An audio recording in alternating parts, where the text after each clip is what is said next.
Los conventos y los monasterios aragoneses son los protagonistas de un curso de la Universidad de Verano de Teruel que ha comenzado este viernes y finaliza el domingo. Nosotros queremos conocer más detalles de esta formación porque además una de las paradas y de los edificios históricos de esta comunidad autónoma tienen lugar aquí en Calamocha y es por tanto el convento de San Miguel Arcángel el que van a poder visitar durante este sábado los inscritos, como decimos, a este curso de la Universidad de Verano. Por ello, esta semana contamos en el plató de Calamocha Noticias, en primer lugar con José María Carreras, que está de forma presencial aquí en el plató con nosotros. Él será el encargado de una ponencia sobre ese convento calamochino. José María, buenas tardes. Muy buenas tardes. Y también a través de videollamada, pues tenemos al secretario de este curso, como decíamos, de conventos y monasterios aragoneses, Patrimonio por Descubrir, en su tercera edición. Él es Pedro Hernando, a quien también saludamos en esta tarde. Pedro, buenas tardes y bienvenido a Calamocha Noticias. Gracias, gracias. Bueno, la primera pregunta va dirigida, pues en este caso, al secretario de esta formación. Tercera edición que llega y aquí va a hacer una de esas paradas programadas. ¿De qué forma llega el tercer curso centrado pues en estas piezas del patrimonio aragonés? Pedro, cuéntanos. Pues a ver, efectivamente es una tercera edición y es un curso que ha tenido mucho éxito. Ha tenido mucho éxito desde el punto de vista de la matrícula. Desde siempre, desde la primera convocatoria, ha sido uno de los cursos más numerosos de los que se ofrecen desde la Universidad de Verano. Entonces, el objetivo es, pues eso, visitar los conventos, conocerlos.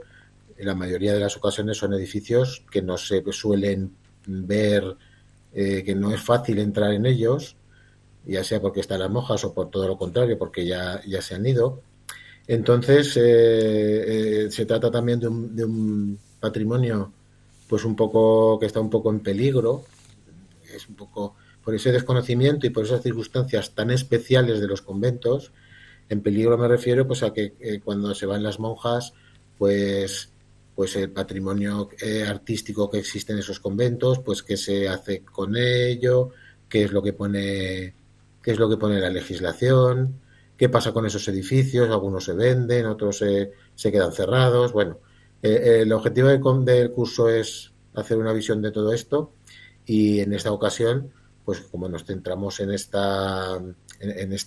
territorio más próximo a Teruel, la zona de Jiloca, porque vamos a ver el convento de Calamocha, pero también el de Báguena, pues creemos que es una buena oportunidad para como digo, en este contexto de estudio, dar a conocer y analizar las circunstancias de nuestros conventos turolenses, pues es una oportunidad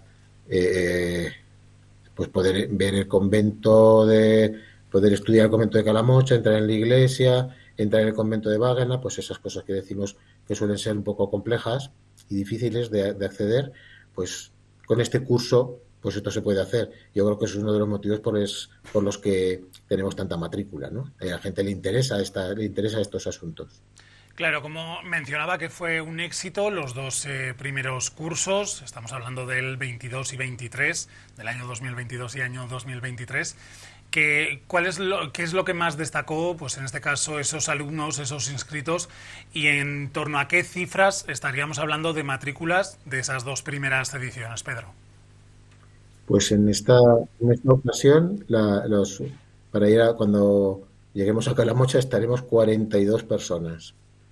Que es eso, pues la matrícula que teníamos prevista era máximo 40. Uh-huh. Al final hemos dejado dos personas más pues que se matricularon a la última hora, pero hemos seguido recibiendo solicitudes y ha habido que decir que no se puede porque pues eso, pues básicamente es que el autobús da para lo que da, entonces es que no tenemos más capacidad. Y luego los sitios donde tenemos que ir, pues no es lo mismo ir 40 personas a comer a un restaurante que si vamos 50 pues igual no cabemos en muchos de Claro, ellos, ¿no? al final Entonces ese es el éxito. la logística también en muchas ocasiones es la Exactamente. que manda, ¿no? Exactamente. Y respecto a las ediciones pasadas, que era un poco la pregunta, por saber también cómo ha evolucionado ese número de inscritos, ¿cuántos registraron en el primer año y en el segundo? Sí, pues ha ido creciendo, ¿no? Y la gente ha ido conociendo el curso y ha ido conociendo de qué se trata. La primera convocatoria tuvimos a 29 estudiantes, la segunda fueron 31 creo que fueron, y ahora, pues como digo, pues hemos superado, vamos superándonos cada vez más, ¿no? Vamos a aprovechar... Y sobre todo es el interés que despierta este tipo de patrimonio. Ujú. Lo que les llama la atención, poder hacer una salida, un viaje, poder hacer cosas de cultura, en fin. Es un público muy, muy diverso, ¿no? Sus intereses fundamentalmente son culturales y referidos al patrimonio cultural, pero hay otros intereses detrás que son los que a lo mejor son el punto de diferencia con otros cursos. Y en este caso es el ir a los sitios, el acceder a monumentos desconocidos y el poder visitar cosas que no se suelen ver. Ujú. Vamos a aprovechar, si le parece, Pedro, que tenemos a José María y que además, aparte de ser uno de los ponentes de la tercera edición de este curso de la Universidad de Verano en este 2024, también ha sido alumno pues en los dos cursos anteriores. José María, estamos hablando un poco de cómo ha ido evolucionando. Mencionaba Pedro, que es el secretario de esta formación, 29 personas, 31, primer año, segundo año.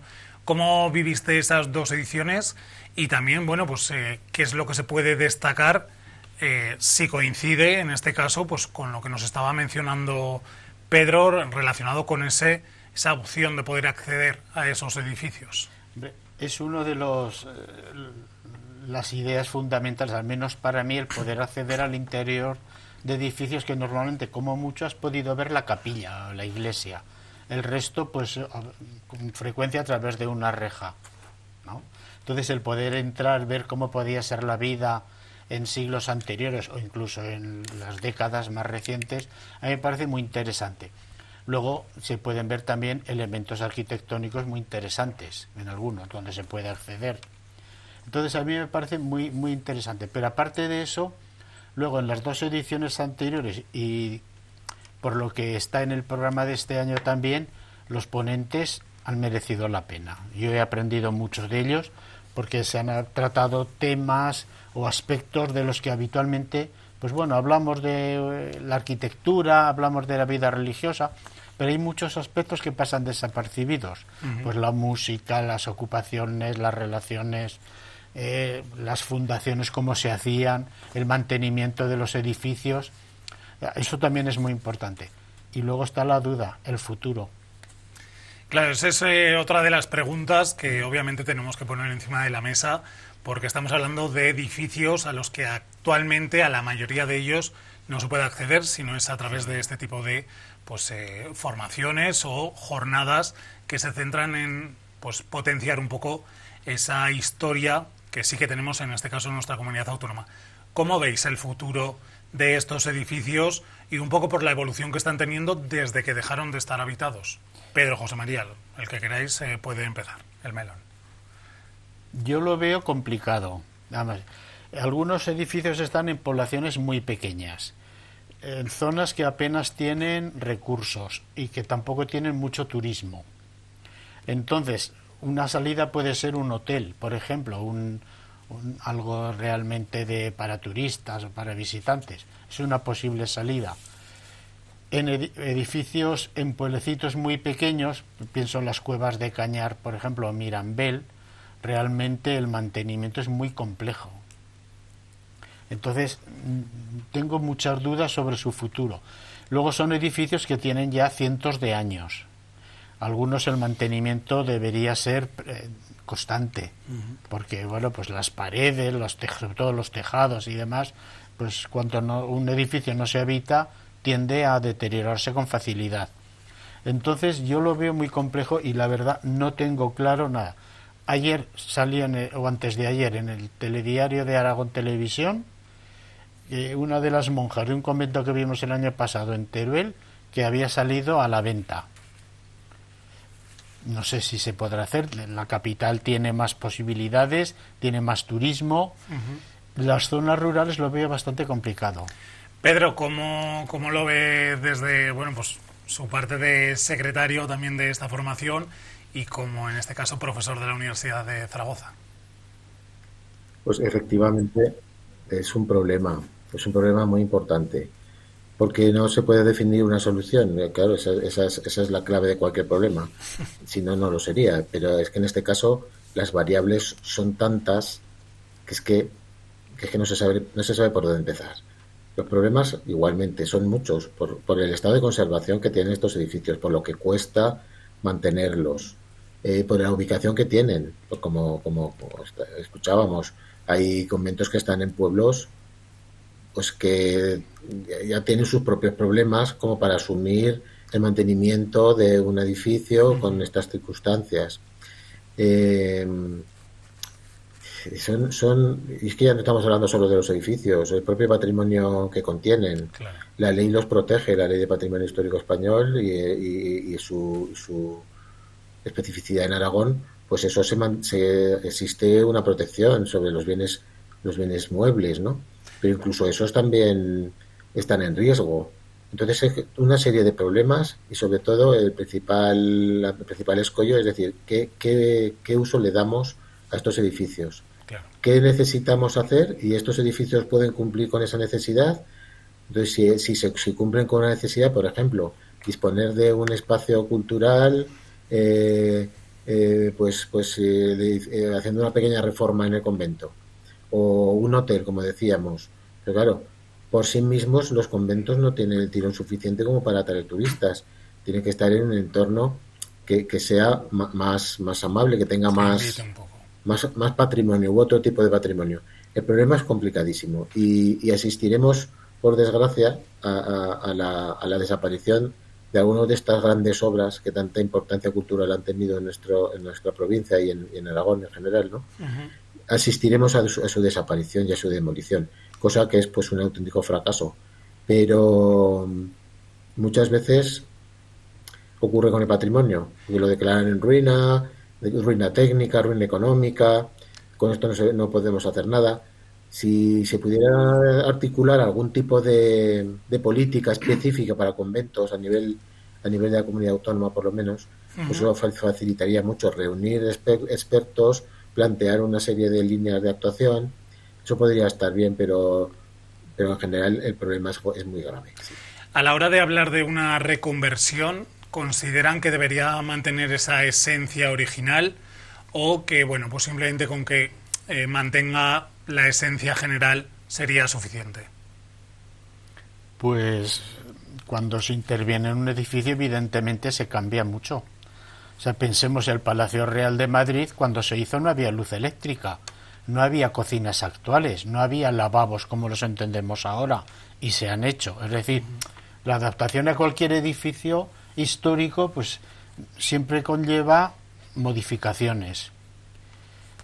A lo mejor la estructura general, las partes más nobles se suelen conservar tal cual, pero luego lógicamente hay que hacer adaptaciones, por ejemplo, de accesibilidad.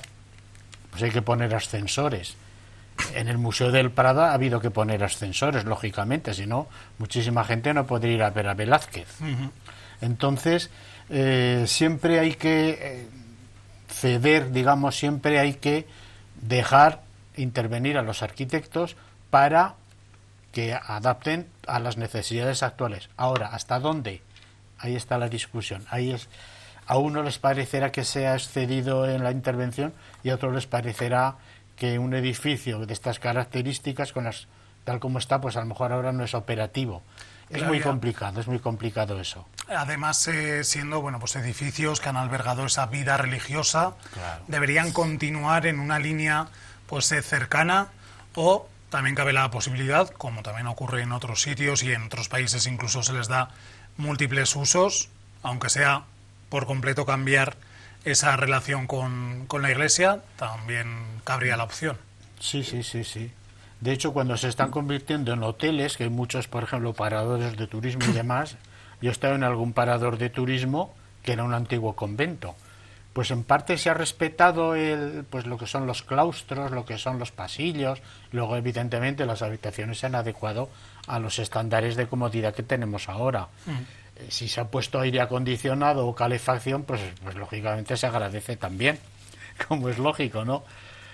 Entonces, en general, yo creo que se puede hacer bastante bien la restauración o la adaptación a las necesidades actuales y respetar también pues la estructura y un poco la decoración. Puede sugerir origen. También el origen religioso. En fin, Pedro, además, uno de los objetivos del curso, bueno, pues es explicar el potencial que pueden tener en este caso pues estos edificios, tanto los conventos, como es el que se podrá visitar este sábado aquí en Calamocha, como el de los monasterios que tenemos a lo largo de Aragón, ¿no? Es otro de los objetivos con el que intentáis pues transmitir esa información a los alumnos. Exactamente, concienciar de la importancia de estos bienes, ¿no?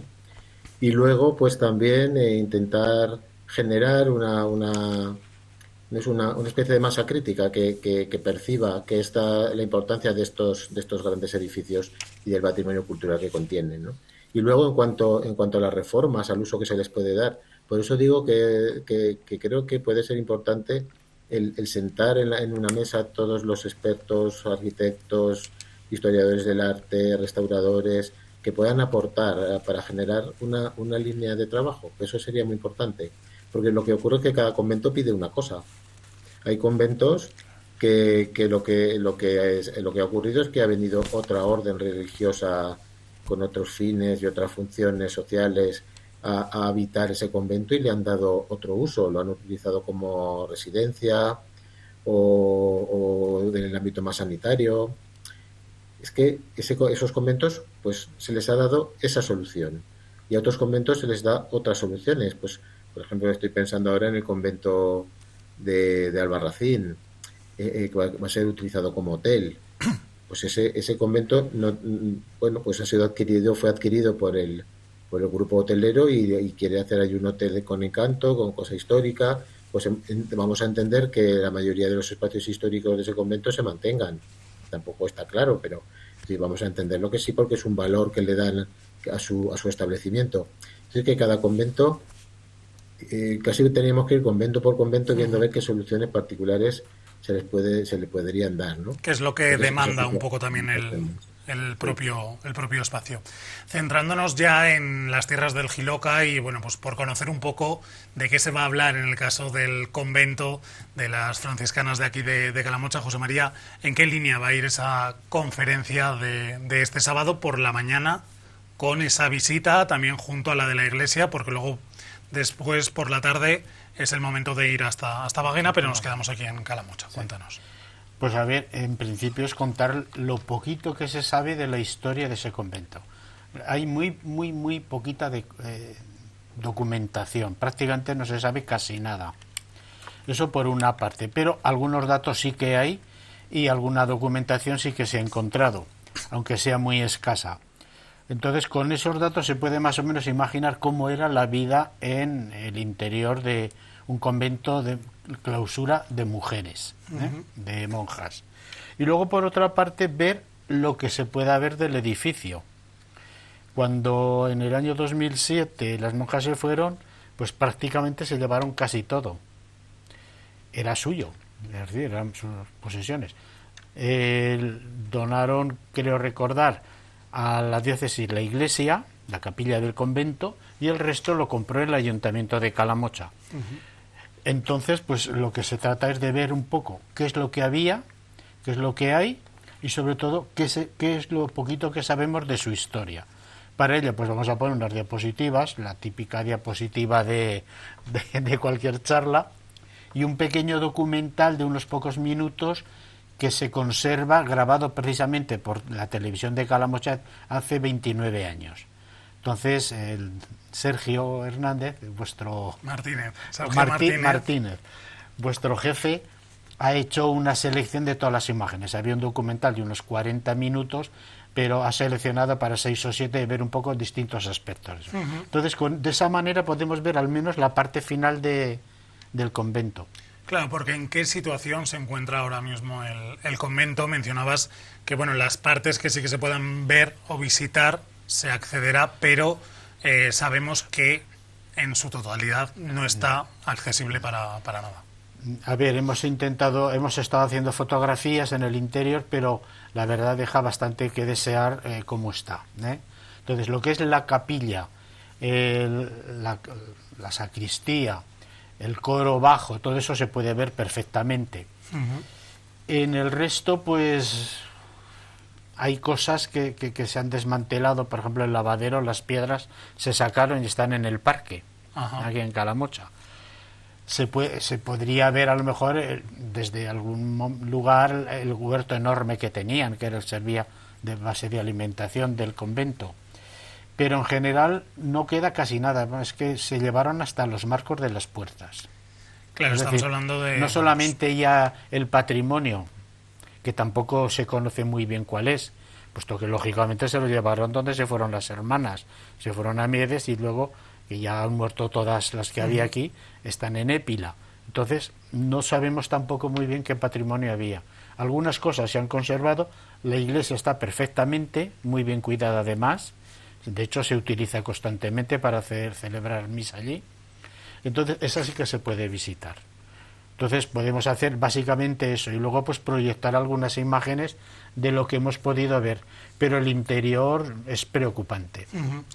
Pedro, ¿está el resto de nuestra comunidad autónoma, el resto de conventos, monasterios, también un poco en esta situación, por lo que os habéis ido encontrando a lo largo de estas 3 ediciones que habéis estado programando en relación y, bueno, pues para potenciar el valor, en este caso, de este tipo de edificios? ¿Cómo está el resto del patrimonio a nivel Aragón? Pues está mal, efectivamente. Hemos encontrado de todo, pero en general el patrimonio este tipo de patrimonio está en peligro. Y hemos encontrado de todo porque, por ejemplo, podemos pasar desde el convento de franciscanas de Cuevas de Cañar, que parte de la cubierta del tejado de la iglesia se hundió. Tenemos auténticas ruinas, edificios que ya se han perdido, que sobre todo es la ruina histórica, la ruina, esa especie de ruina romántica que se conserva, que se puede visitar y tal, pues son edificios ya desaparecidos. O tenemos otros edificios que han llegado hasta nuestros días en muy buen estado de conservación, son los menos, pero por ejemplo el convento de Carmelitas de Teruel, pues que es una auténtica joya. Pues sí que es verdad que se han hecho obras de modernización del convento, tiene ascensor, las celdas, hay celdas las celdas que se utilizaban están reformadas, se han hecho reformas, pero toda la parte de abajo del refectorio, del claustro, está en un estado de conservación que apenas ha sufrido reformas importantes, nada más y fundamentalmente que de mantenimiento. Entonces tenemos un poco de todo, pero en general el patrimonio, este tipo de patrimonio está en mal estado de conservación. Y edificios que se han cerrado, que se van revisando y tal, pues algún día abrirán la puerta y verán pues que se ha entrado una humedad, que se ha caído un yeso del claustro, que se ha abierto una grieta. Pues son edificios gigantes, muchos de ellos, que dices, no acaba uno de imaginar, de hacerse una idea lo importantes que eran estos edificios y la cantidad de gente que albergaban.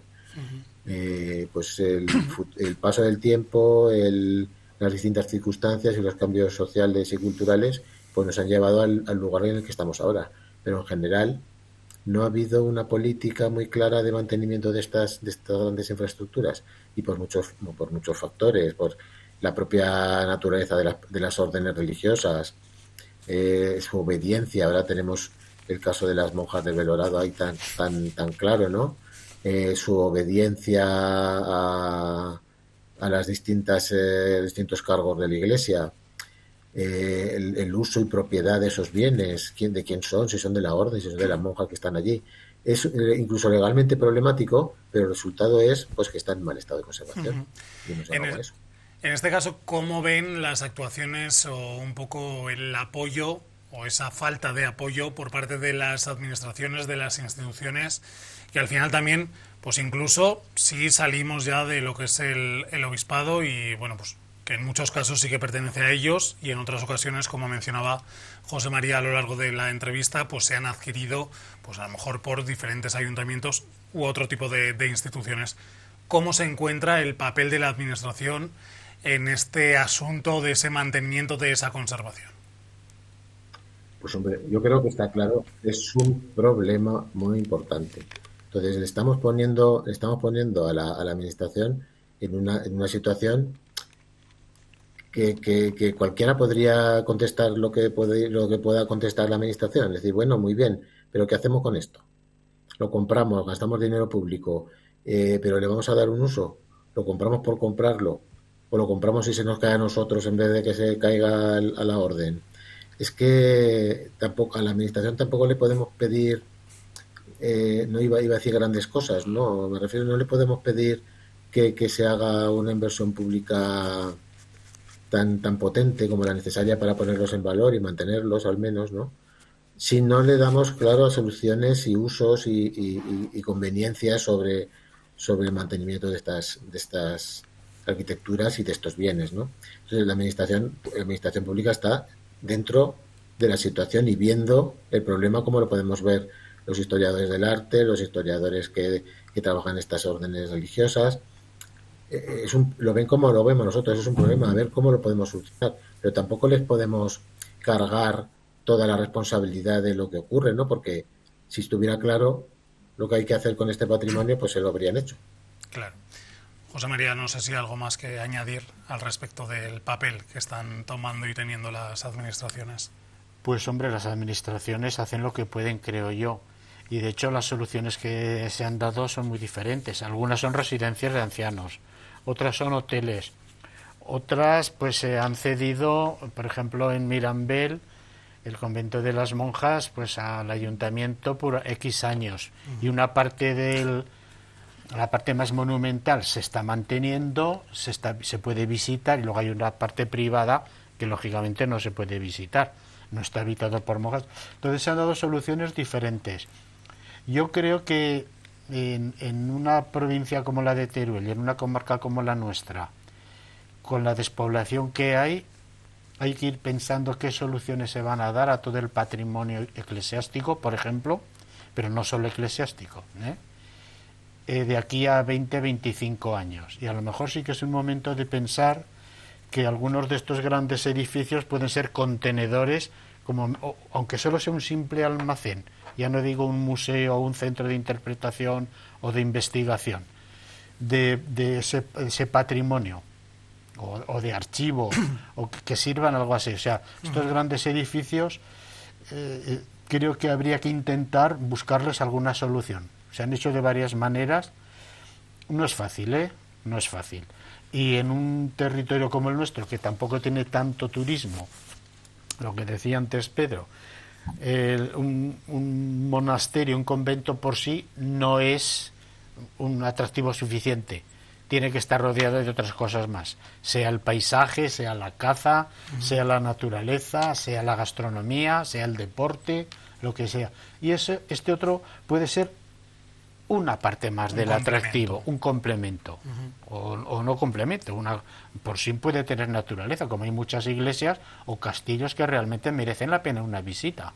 La iglesia de aquí, por ejemplo, es un caso, o si nos vamos a Peracense, el castillo es un atractivo. Entonces, hay que intentar también crear un conjunto de atractivos, y estos edificios pueden servir de base o también, pero claro, esto es especular. Y claro, hace falta mucho dinero. Yo creo que hasta saber cuál podría ser un poco la línea de las soluciones a esta problemática que se está, al final la estamos viendo diariamente. Sí. Yo creo que hay que continuar con esta labor que estáis haciendo, pues desde el curso, en este caso, tercera edición de este curso, para poner en valor. Que ya para cerrar la entrevista sí que os voy a preguntar, si os parece, vamos a empezar por Pedro primero, qué es lo que destacaría de este curso para que en futuras ediciones, porque nosotros, pues esperamos que haya más ediciones de este curso de verano de la Universidad de Teruel, ¿qué se podría destacar para que los espectadores y futuros alumnos de esa formación, pues la próxima edición se inscriban a ella? Pedro. Bueno, pues incidir un poco en lo que hemos comentado, ¿no? El interés que tiene este patrimonio son aspectos los que se tratan en el curso que no son nada habituales. En esta edición tenemos un ejemplo claro, que se habla de los textiles, por ejemplo, pero se habla también de la gastronomía de los conventos. Incluso tenemos el último día una degustación de platos de los que se hacían en los conventos y que conocemos con recetas antiguas. Entonces, en definitiva, el interés que tiene algo que no es muy conocido, aprender cosas que de otra manera difícilmente podremos estudiar o valorar adecuadamente, nada más que por referencias por documentales y poco más, verlo in situ y, bueno, pues no deja de ser se podría orientar así también, una especie de actividad cultural, pero también de entretenimiento, digamos, de turismo cultural bien entendido, ¿no? Es decir, pues en vez de estar pues estos 3 días, me puedo ir a la playa una semana, pero voy a dedicar 3 días a hacerme unas visitas con este curso, a aprender cosas de los conventos, a escuchar a personas que vienen de todas partes de España, especialistas en el tema, y a ver in situ cosas que si no, pues puede ser que no pueda entrar nunca a verlas. Claro. Y en el caso de José María también, que ha sido alumno de las 2 primeras ediciones, ¿qué les diríamos para que se animen y se apunten en el 2025? A ver, yo he disfrutado mucho. Entonces, eso ya es un dato importante. Luego he aprendido mucho también. Entonces, el conocer este patrimonio que en gran parte ha sido oculto, puesto que no se podía tener acceso a estos conventos, pues realmente pues, es fantástico. Desde el punto de vista, a veces artístico también, histórico, y luego lo que decía Pedro, ha venido gente, profesores muy buenos. Han sido realmente un auténtico gozo el poder escucharles y el poder aprender. Enriquecedor, sobre todo. Muy enriquecedor, sí, porque te descubren aspectos en los que no habías pensado nunca. O, bueno, sí, pues cantarían, pero bueno, ¿cómo cantaban? ¿Cómo se organizaban? O las recetas de cocina, pues, en fin. Aquí en el de aquí no tenemos datos de que tuvieran un libro de recetas de monja, pero seguro que cocinaban bien. Seguro que guisaban muy bien, seguro, y además platos calientes, ¿no? De los de puchero que son los buenos. O los dulces. Con esas recomendaciones, tanto por parte de Pedro, secretario de la formación, a quien le damos las gracias por estar esta semana con nosotros aquí en Calamocha Noticias a través de videollamada, y también agradecemos la presencia de José María Carreras. Nos despedimos ya de ambos. Y lo dicho, gracias por transmitirnos y acercarnos, bueno, pues esa pequeña historia para poder conocer la gran historia que tienen los conventos y monasterios del Jiloca, pero también de toda la comunidad autónoma. Gracias a ambos. Gracias a vosotros.